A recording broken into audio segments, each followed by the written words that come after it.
दुनिया में एक ऐसी बीमारी फैल रही है जिसने कई मुल्कों को अपनी लपेट में ले लिया है। पाकिस्तान और इंडिया तो अभी सेफ है, लेकिन Australia, south Africa, West Indies ये मुल्क ऑलरेडी उस बीमारी की लपेट में आ चुके हैं। और बीमारी का नाम है रिटायरमेंट फ्रॉम इंटरनेशनल क्रिकेट।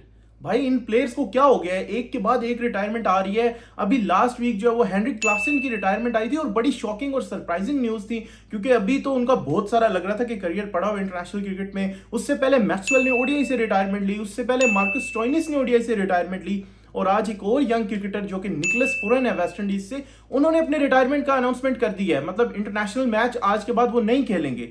बहुत ज्यादा ये सरप्राइजिंग न्यूज है। और सोचना भी है क्या ये बीमारी पाकिस्तान और इंडिया में भी आ सकती है, स्पेशली पाकिस्तान जैसे कंट्री में, कि कहीं यहाँ भी वो प्लेयर्स उस तरह से सोचना तो नहीं स्टार्ट कर रहे। और इस सारे की वजह क्या है, आज की इस वीडियो में यही देखेंगे कि इंटरनेशनल क्रिकेट में एक्चुअली हो क्या रहा है, और लग रहा है कि कोई बहुत बड़ा चेंज आने वाला है इस लीग क्रिकेट की वजह से, या ये जो रिटायरमेंट्स हो रही हैं और उसके साथ साथ प्लेयर्स अपने कॉन्ट्रैक्ट्स डिक्लाइन कर रहे हैं।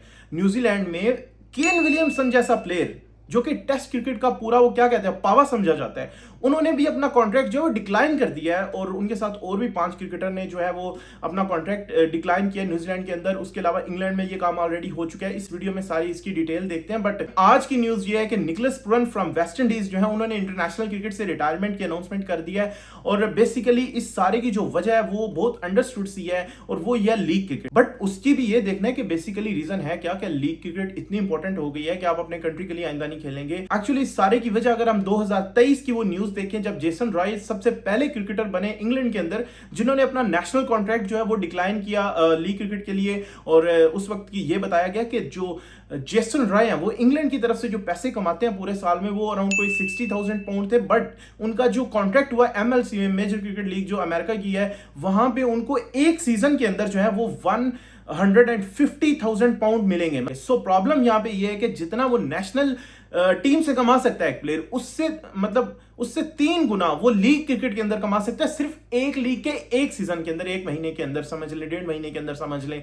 अब दुनिया में कितनी ज्यादा लीग है, मेजर लीग एक जो है वो एक लीग है, उसके अलावा आईपीएल इतनी बड़ी लीग है, उसके साथ पीएसएल है, साउथ अफ्रीका क्रिकेट की जो एस20 है, उसके अलावा जो ऑस्ट्रेलिया के अंदर बीबीएल है। इवन बोर्ड्स की भी ये प्रायोरिटी होती है, जैसे पाकिस्तान या साउथ अफ्रीका जैसे बोर्ड है उनकी ये प्रायोरिटी होती है हमारी लीग ज्यादा से ज्यादा ग्रो करे, क्योंकि बोर्ड का भी जो रेवेन्यू है बेसिकली वो ज्यादा वहां से ही जनरेट होता है।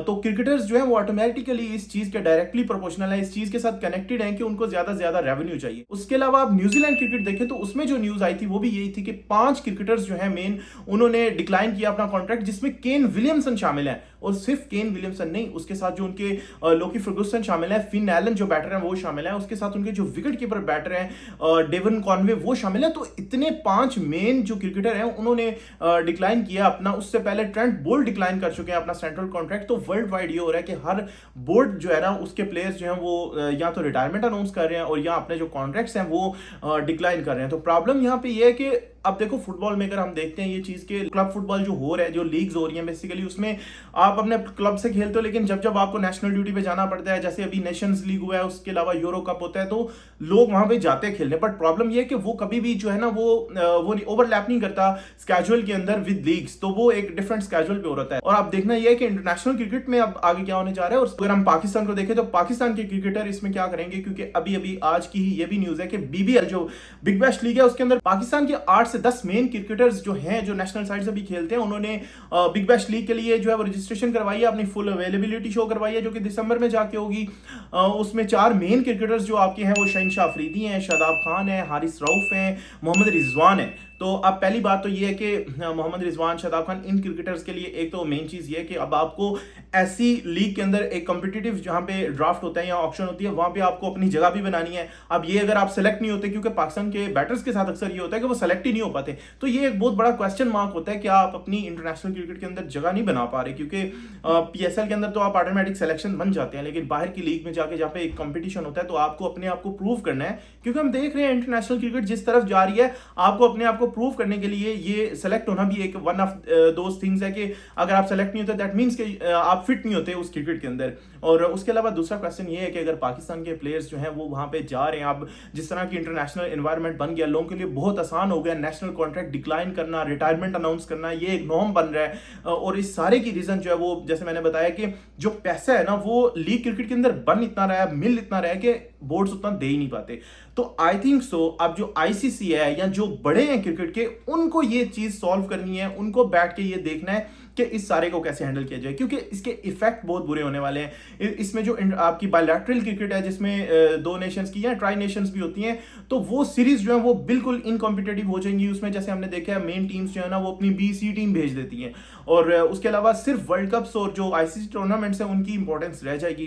तो आई थिंक सो जा तो इवेंचुअली उसी तरफ रहे हैं जो फुटबॉल के अंदर हो रहा है। तो मेरे ख्याल से आईसीसी को ये देखना चाहिए, एंड आई थिंक सो ये कुछ इस तरह से होना चाहिए कि अगर क्लब जो क्रिकेट है, जो फ्रेंचाइज लीग है, वो इतनी ज्यादा हो रही है फ्रेंचाइज क्रिकेट, तो मॉडल इस तरह बन जाना चाहिए। फिर आप जो है वो टोटली रिमूव कर दो बायलैटरल क्रिकेट को, और लीग्स होनी चाहिए। टेस्ट क्रिकेट के लिए एक स्पेसिफिक विंडो रखी जा सकती है, कोई 6 महीने की एक स्पेसिफिक विंडो आ सकती है हर 2 साल में, या 2 साल के अंदर जो है टेस्ट क्रिकेट चलती रहे। बट अदरवाइज जो बायलैटरल व्हाइट बॉल क्रिकेट है उसको बिल्कुल खत्म कर दें और फिर सिर्फ टूर्नामेंट्स पे डिपेंड कर लें, क्योंकि अगर ये नहीं करेंगे तो मेन क्रिकेटर्स यही करेंगे, रिटायरमेंट लेते जाएंगे। अब हेनरिक क्लासन जैसा बंदा जो है वो लीग्स खेल रहा होगा लेकिन नेशनल या इंटरनेशनल क्रिकेट नहीं खेल रहा होगा। That is so unfortunate I think so. इस सारे को देखने के लिए आईसीसी पे ही जिम्मेदारी आती है, वो इसको देखे कि क्या करना है इसके अंदर। एंड जो छोटे बोर्ड्स हैं, जैसे as compared to India and Australia, तो South Africa, West Indies, Pakistan थोड़े छोटे ही बोर्ड हैं, तो इसके लिए जो है ना आपके जो प्लेयर्स हैं उनको ज्यादा लीग्स और इस तरह की चीजें अट्रैक्ट करेंगी। So already Pakistan test cricket बहुत कम खेलता है, और उसकी सबसे बड़ी वजह है ये कि पाकिस्तान टेस्ट क्रिकेट कम खेलता है क्योंकि उसमें रेवेन्यू उतना जनरेट नहीं होता, लोग उतने ज्यादा नहीं देखते या देखने आते नहीं है स्टेडियम्स में। और स्पेशली जब आप 4-5 टेस्ट मैच खेल रहे हैं साल के, तो आपकी टीम कैसे बिल्ड होगी? आप कैसे ये ड्रीम कर सकते हो कि आप WDC फाइनल खेलो और फिर उसमें जो है वो एक कंपटीशन दो? सो लेट्स सी अब इंटरनेशनल क्रिकेट में आगे आईसीसी कुछ इसको देखता है, इसके लिए एक अलग से जो है वो प्लान बनता है। जैसे कुछ साल पहले FTP वाला एक प्लान आया कि 4-4 साल का जो है वो ऑलरेडी स्केड्यूल्ड अनाउंस होता है, और फिर उस लिहाज से लीग्स जो है वो स्केड्यूल्ड हो जाती हैं। अब देखना यह है कि आईसीसी इसके लिए कोई नया प्लान लेके आता है कि फ्रेंचाइज क्रिकेट को ही प्रमोट करना है, या इससे पहले कोई और प्लेयर्स जो है वो रिटायरमेंट अनाउंस करते हैं। बट आप बताएं, आपके ख्याल से ये डिसीजन दुरुस्त होगा कि अगर बायलैटरल व्हाइट बॉल क्रिकेट को बिल्कुल रिमूव कर दिया जाए और उसके अलावा जो फ्रेंचाइज क्रिकेट को इस तरह कर दिया जाए उसी मॉडल पे जिस तरह फुटबॉल में होता है, और सिर्फ आईसीसी टूर्नामेंट्स हो और उसके अंदर जो नेशनल टीम्स हैं वो कंपीट करें? इससे आपको लगता है कि एक नया फन या एक नई चीज आएगी? उसके साथ चैंपियंस लीग जो है वो भी इंट्रोड्यूस हो सकती है। रिसेंटली भी जो है उसकी बात चल रही है कि अब वो दोबारा से रिवाइव होनी चाहिए एक डिफरेंट मॉडल पे या डिफरेंट तरह से। उस तरह ये भी मौका मिलेगा कि आईपीएल की टीमें जो है वो पीएसएल को भी कंपीट करेंगी। इंडियंस और पाकिस्तानी प्लेयर्स जो हैं वो भी आपको डिफरेंट लीग्स में जो है वो इकट्ठे खेलते हुए नजर आ सकते हैं, जो कि यूजुअली लोग ड्रीम करते हैं कि ऐसा होगा, ये वाला प्लेयर इसके साथ खेले, तो ये चीजें भी हो सकती हैं।